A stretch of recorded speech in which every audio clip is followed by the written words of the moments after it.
There had always been real concerns that supporters would face difficulties getting into the United States for the 2026 World Cup. But I never imagined a referee would be among them. This tournament is supposed to bring together the best of the best in football: players, coaches, and officials. Yet, Omar Artan, the #1 referee from Africa, won't be allowed to officiate at the World Cup. Artan, who hails from Somalia, flew into Miami to join the other 51 referees. After what he described as an 11-hour grilling by immigration officials, he was put back on a plane.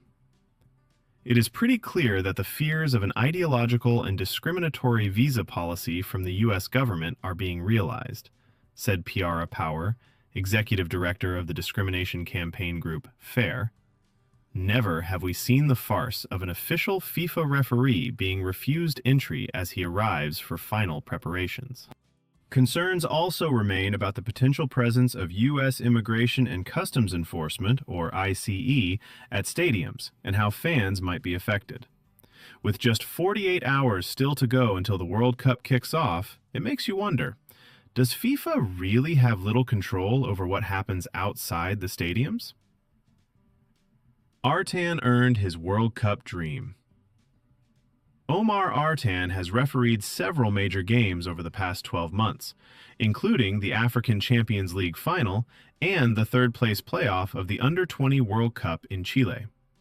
After the controversies of the 2018 and 2022 tournaments in Russia and Qatar, the 2026 edition was supposed to give everyone a chance to concentrate on the football. Remarkably, this World Cup is in danger of being even more controversial. The astronomical cost of tickets, a subpoena over ticket practices, and criticism of FIFA regarding hotel bookings and transport prices have all dogged the build-up. But this story is about a member of FIFA's own delegation being subjected to hours of questioning before being put on a flight back to where he came from. Artan had a year to remember in 2025, becoming the first Somali to take charge of a continental final. In June 2025, he officiated the second leg of Pyramids FC's African Champions League final victory over Mamelodi Sundowns. FIFA then appointed Artan to the Under-20 World Cup in Chile, where he took charge of 3 matches, including the third-place playoff. At the end of the year, he refereed 2 group games at the Africa Cup of Nations, having also officiated at the tournament in 2024. Then, in March 2026, Artan received the ultimate accolade, which should have been the pinnacle of his career. "Every referee's ambition is to go to the World Cup," Artan told BBC Somali in an interview last week. "When you are selected, you feel that all your hard work was worth it. Years of effort finally made sense." Artan should have become the first Somali to officiate at the World Cup. Instead, he is en route back to the capital, Mogadishu. Artan told the New York Times how he faced an 11-hour immigration interview and was then detained for several hours. "I had the right papers and everything. I had the right visa," Artan said. Speaking to BBC World Service, Andrew Giuliani, who leads the White House task force on the World Cup, said, "While I can't go into the derogatory information on that, I can tell you it was the right decision by Customs and Border Patrol, and I support that decision." The referee's story tells us that no one is going to receive special treatment from this administration. That includes national team delegates and supporters. Every few hours, it's another story. Another story about fans denied, players denied, officials denied, journalists denied, now refs, former Arsenal and England striker Ian Wright posted on Instagram. This is a World Cup of chaos. When Trump referred to Somalis as garbage, FIFA President Gianni Infantino has ingratiated himself with United States President Donald Trump over the past 2 years. Trump was controversially awarded the first ever FIFA Peace Prize, handed out during the World Cup draw ceremony in December. Just a few weeks later, American forces captured the Venezuelan leader Nicolas Maduro following strikes on the country at the start of the year. Then, in February, the U.S. joined forces with Israel to launch attacks on Iran. For the first time, a World Cup host will be at war with one of the visiting nations. When Trump first took office as president in 2017, one of his first executive orders was to ban travel by foreign nationals from 7 majority Muslim countries, including Somalia. At that time, Infantino suggested such a move could invalidate a country's World Cup hosting rights. It's obvious when it comes to FIFA competitions, any team, including the supporters and officials of that team, who qualify for a World Cup need to have access to the country, otherwise there is no World Cup, Infantino said. In 2023, FIFA did strip Indonesia of hosting rights for the Under-20 World Cup after Bali's governor Wayan Koster refused to allow the Israel team to stay. Infantino's previous words now seem hollow when it comes to the U.S.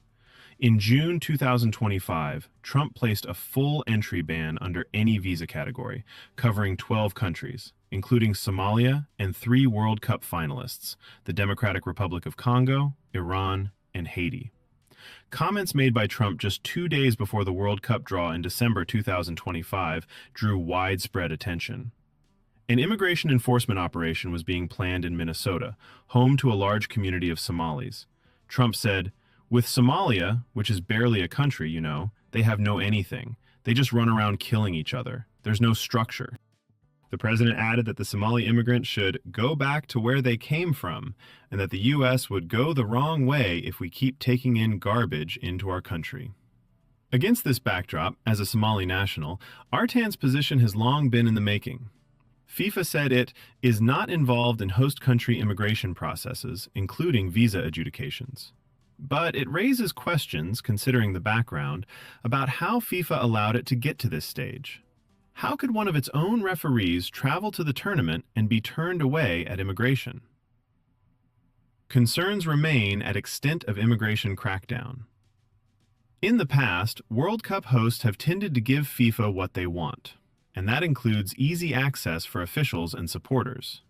This has been the case with 2 of the most divisive World Cups, in Russia and Qatar. Indeed, Russia positively rolled out the red carpet in 2018, removing any need for a visa. All supporters required was a valid passport and a personalized card known as a fan ID to prove they were traveling for the football. In Qatar, fans needed a Haya card, serving a dual purpose as a pre-screened travel entry document and an entry pass to games. That is not the case in the United States, with claims that barriers have consistently put fans off making the trip. "You're supposed to be welcoming fans from around the world," Thomas Concannon, who leads the Football Supporters Association's England Fans Group, told BBC Sport in April. "And I think at this stage, fans couldn't feel less welcome." It is not even as though Trump inherited the tournament from another administration. It was endorsed and backed by his presidency, with the intention to bid lodged a few months after he took office in 2017. What has changed is the sheer extent of the immigration crackdown. Trump is happy to take the plaudits for the glitz and the glamour of the World Cup, but it will not distract from that key aim. It is not just Artan who cannot get into the United States. Supporters of Iraq, which is not on the banned list, have described how they have given up trying to get into the country. Iran, meanwhile, on Tuesday said its allocation of tickets for the group stage has been revoked because of a decision taken by U.S. authorities. It seems clear that this Trump administration has placed immigration above anything else, including this World Cup. The next test will come on Sunday, when Iran is due to fly into the United States for the first time.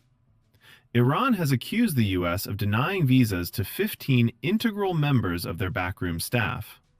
The squad is permitted to fly in and out of the country from Tijuana in Mexico within 24 hours for each match, but this has yet to be tested. If a team cannot attend their own game, it would be another unprecedented twist. Never have we seen so many World Cup coaches, team operations, fans, and even senior administrators within FIFA member associations subject to so much interrogation and exclusion, Fares Powar added. The disruption is such that one has to ask, who is running the World Cup? Is it FIFA? Or is it the U.S. government with its racially charged immigration policies? As FIFA cannot get all of its referees into the country, it feels like the U.S. government is in control.